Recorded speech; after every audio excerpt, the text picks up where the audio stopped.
দেহের মাঝখানে। ওই নদীতে কদিন যোগ আসে আর কদিন শুকনো থাকে জানিস? ওই নদীটা কেমন? ওরে মাসে মাসে আসে জোয়ার ত্রিবেণী সাঙ্গ আমার প্রাণ দয়া কর আমারে। ঠাকুর তুমি বললে মাসে মাসে জোয়ার আসে ত্রিবেণী সঙ্গমে, তিনটেই যদি ধারা হবে একভাবে কি জোয়ার হবে? ওরে ভক্ত, তিন ধারাতেই জোয়ার আসে, তবে তিন ধারায় জোয়ারের জলের রং কি রূপ ধারণ করে বলো? এটাও আমায় বলতে হবে। যদি বাবা ভক্তের মতো ভক্তের বাসনা, ভক্তের মনোবাঞ্ছা যদি ভগবান পূর্ণ না করে তাহলে ভক্ত কি করে জানবে বলো? তাহলে শোন মা, এই তিন ধারার জলের কি বর্ণ বলো। ওরে এক কুলে ধলা, এক কুলে কালা, এক কুলে নালে মোতি রে আমার প্রাণ দয়া কর আমারে। ওরে এক কুলে ধলা, এক কুলে কালা, এক কুলে নালে মোতি রে আমার প্রাণ গোবিন্দ হে দয়া কর মোরে।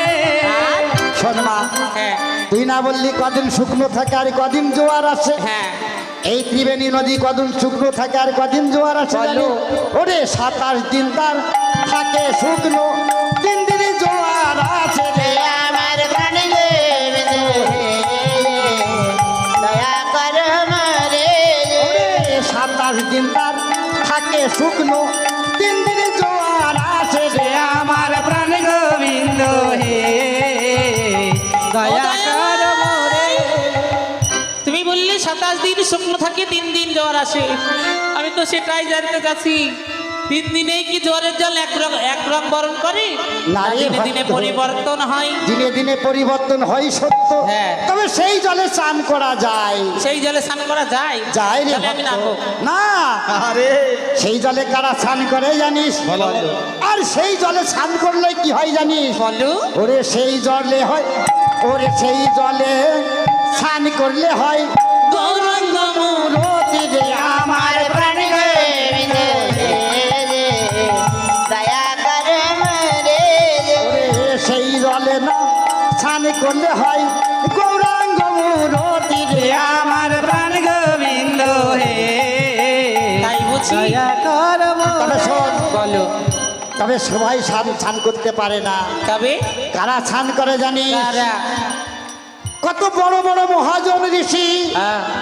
ওই জলে সাঁতার কাটতে নেমে হাবুডুবু খেয়েছে। তাই যদি হয়, শোন, সাধুর বাহারা চাই সে মারা ত্রিবেণীর ওই ভাগে দে আমার প্রাণ গোবিন্দ হে দয়া কর মোরে। হ্যাঁ, ভগবান ওই আমাকে এই শিক্ষা দিচ্ছ? কেন? নিজে বদনে বলছো সাধুর ভাড়া যাই মারা এই ত্রিবেণী নদীতে। হ্যাঁ। যে বাবা সাধু হবে তার ভাড়া কেন মারা যাবে?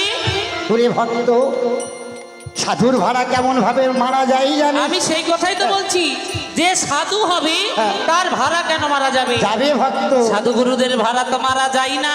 শোন, রূপ দেখিয়া চুমকে ওঠে তরি যাই গো ডুবে রে আমার প্রাণ গোবিন্দ হে দয়া কর মোরে। সেবার কেমন রবি জানিস ভক্ত? কেমন কেমন? যেমন আনারস ডালিমের দানা, মাচ্ছে ঝিরি কাঁচা সোনা, দেখলে জীবের জ্ঞান থাকে না, তাই নদীর মাঝখানে গিয়ে সব হরিবোল হয়ে যায়। তাই বুঝি? ওরে ভক্ত, কি বললো? তুই না বললি সাধুর ভাড়া কেমন ভাবে মারা যায়? আমি বলছি যে সাধু হবে তার ভাড়া কেন মারা সে যাবে? আবার কেমন সাধু? সে কেমন সাধু হবে? ওরে সাধুর কথা কি যাই রে বলা? হ্যাঁ সাধু শুদ্ধ চিত্র অন্তর খোলা, বললু। সাধু দর্শনে যাই মনের ময়লা, যদি একবার তাকে জ্ঞান চক্ষে দর্শন করা যায় দাঁড়াও ভক্ত। ঠাকুর, এবার আমি না বললে আর পারলাম না। হ্যাঁ বল। তুমি বলছো সাধু দর্শনে নাকি মনের অন্তর খোলা নাকি? হ্যাঁ বনের ময়লা ধরে যায়। সাধু দেখলে মনের ভক্তি আসে, তাই না? হ্যাঁ আচ্ছা নিশ্চয়। বলছি, সেই রকম সাধু কি আছে দুনিয়া? আছে ভক্ত আছে, এই যারা গেরুয়া বসন পরি রাস্তায় রাস্তায় বসে থাকে নাকি, ওইগুলা সাধু? থাকতেও পারে, না থাকার কিছু নাই। বলছি ওরে ভক্ত, তুই বললি না হ্যাঁ, সাধুর ভাড়া, আমি সেই কথাই তো বলছি। সাধু কেমন? সাধু কেমন? ঘুরে ভক্ত, এই কথা তো বলা যাবে না।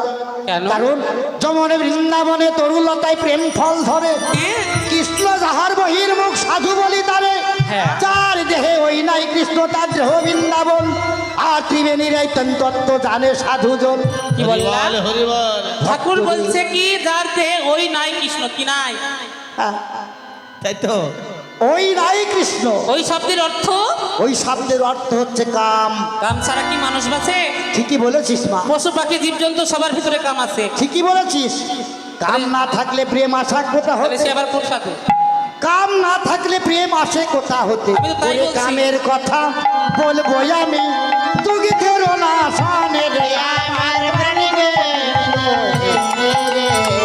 দয়া কর মরে ওরে কামের কথা বলো। বলবো আমি, তুই ধরো না সানে রে। আমার প্রাণ গোবিন্দ হে দয়া কর মোরে। তুমি বললা কামের কথা বলবা, তুমি দুধ ধরে না শোনে। হ্যাঁ। দুধের সঙ্গে কি কামের কথা তুলনা হ্যাঁ করছো? বলা যায়। কেমন করে? ওরে ভক্ত, আচ্ছা বলতো তোর দেহে এই যে 3.5 মানব দেহ, তুই একবার বিচার করে দেখেছিস? আমি বিচার করতে পারলে তোমার কাছে তোর দেহে যদি কটাই বিচার চন্দ্র করতে আছে? পারবে তাহলে দিবে, তোমাকে ভগবান কেন কি ডাকবে? করে স্মরণ করবো?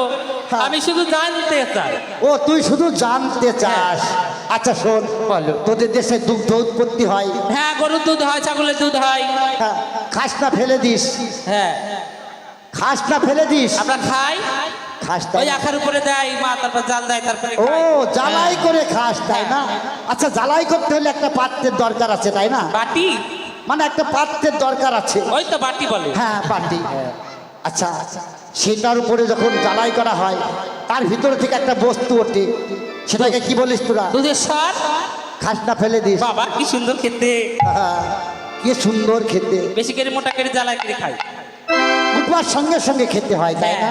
আর সেটা খেতে হলে আগে কি করতে হয় কি জানিস? করতে হয়? আগে সদ্গুরুর আশ্রয় করতে হয়। সদ্গুরু। আশ্রয় করে দেহে যদি ওই সদটা খাওয়া যায়, খেতেও সুস্বাদ লাগবে আর দেহের জ্যোতিও খোলে। শোন, দেখি যদি বাবা হয় গো কমা বল, বলে ঢুকে যাবে রে আমার। আমার প্রাণ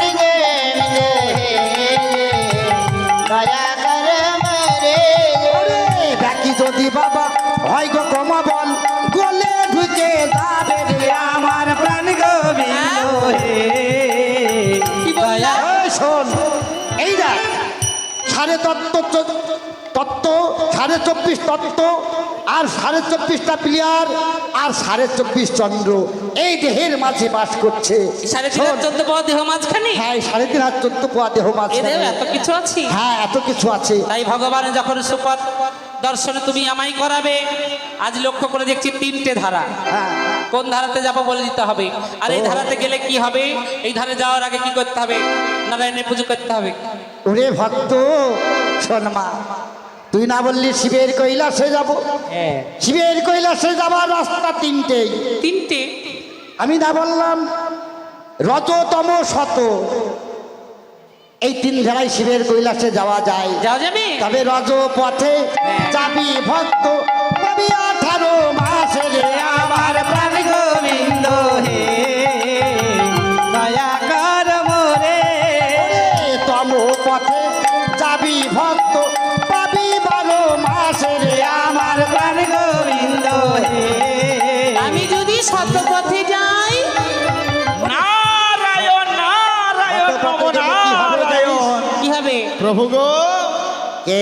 আমি দেব ঋষি। বাহ, ও প্রভু, হ্যাঁ, অনেক সময় এসেছো তুমি তোমার ওই দেবীশ্বর ছেড়ে, কেন এতক্ষণ ধরে কার সঙ্গে কথা বলো তুমি? ভক্তির সঙ্গে কথা বলছি ভক্তের দেবী। সঙ্গে কথা বলছি। তব চরণে প্রণাম। আশীর্বাদই করি মা, কিন্তু প্রভু গো, হ্যাঁ, তুমি না সব ভক্তকে বিচার করে নাও, তোমার ভক্ত কেমন হ্যাঁ, পরীক্ষা করে নাও। তাহলে তোমার এই ভক্তকে পরীক্ষা করতে হবে প্রভু। হ্যাঁ পরীক্ষা করব আমি। করবি? আমি জানি, বাহ, আমি জানি ভক্ত। তবে তুমি কেমন পরীক্ষা করবে বলো শুনি। শোনো শোনো, ওরে ভক্ত, বলো না প্রভু। তুই না বললি আমি রজে পথে যাব, আমি সত্য পথে যাই। শত পথে যাব। শোন, শত পথে যেতে হলে সদ্গুরু আশ্রয় করতে হয়, তেমন গুরু তো আমার নাই আর তো। সৎ পথে যেতে হলে অনেক বাধায় উত্তীর্ণ হতে হয়। এমন কি বাধা? শোন, সৎ পথে যেতে হলে সদ্গুরুর আশ্রয় করতে হয়, আর সৎ পথে গেলে অনেক বাধায় উত্তীর্ণ হতে হয়। তাই বুঝি? কখন কোন বাধা আসবে আমি বলতে পারবো না আমি রে মা। বাধাকে ভয় করি না, তাও তুই 6 ভয় মাসের করিস না। ব্রত করে এসেছিলাম, হ্যাঁ 5 মাস 17 দিন সময় আমার কেটে গেছে। হ্যাঁ আমি বাধাই ভয় করি না। বাধার ভয় করিস না, তাই না? শোন মা, বলো প্রভু। তুই যখন আমায় স্মরণ করেছিস, হ্যাঁ আমি তোর গুরু, হ্যাঁ আমি তোর ভগবান, হ্যাঁ তাই যাবার সময় যখন এই শতপথে যাবি, সৎপথে গিয়ে দেখবি নেত ধূপার ঘাট, হ্যাঁ নেত ধূপার সাথে তুই নাম আশ্রয় করবি। পিতা মায়ের যুগল চরণখানি আমি জড়িয়ে ধরবো, হ্যাঁ। কিন্তু জানো ঠাকুর, যাবার আগে তুই আমার কিছু সেবা দিয়ে যা মা। নিশ্চয়ই দেব। তুমি যদি ভগবান হয়ে ভক্তকে গুরু দর্শন করিয়েছো, এর চাইতে বড় সৌভাগ্য কার হতে পারে? তুমি ভগবান হয়ে আমাকে সদ্গুরু আশ্রয় করালে, তাই তুমি যখন ভগবানে হয়েছ, আজ আমি ভক্ত হয়ে কেন তোমার সেবা দেব না গো? তোমার সেবা দেব আমি। তোমার সেবা দিতে হলে কি করলে আগে আমি জানি না তো। ওরে ভক্ত, আমার সেবা দিতে হলে কি করতে হয় জানিস? আমার সেবা দিতে হলে বলো। 3 বাড়ি নাই 5 বাড়ি ভিক্ষা করে ও আমার সেবা দিতে হয়। বেশ ভগবান, আমি তো ঐশ্বর্য ধার ধারি না। আমি এই ত্রিবেণী সঙ্গমে আমি ভিক্ষা করবো গো, আমি ভিক্ষা করে এনে তোমার সেবা দেব। বেশ, বেশ মা। তাই মাই আমার অভাগিনী আজ কি করলে? আজ নারায়ণের সেবার কারণে আজ অভাগিনী দাঁড়ে দাঁড়িয়ে গিয়ে ভিক্ষা করছে কেমন করে? অগয়া মা, চলে যাচ্ছ কেন টাকা দেওয়ার ভয়ে? আমায় ভিক্ষা দিবেন গো।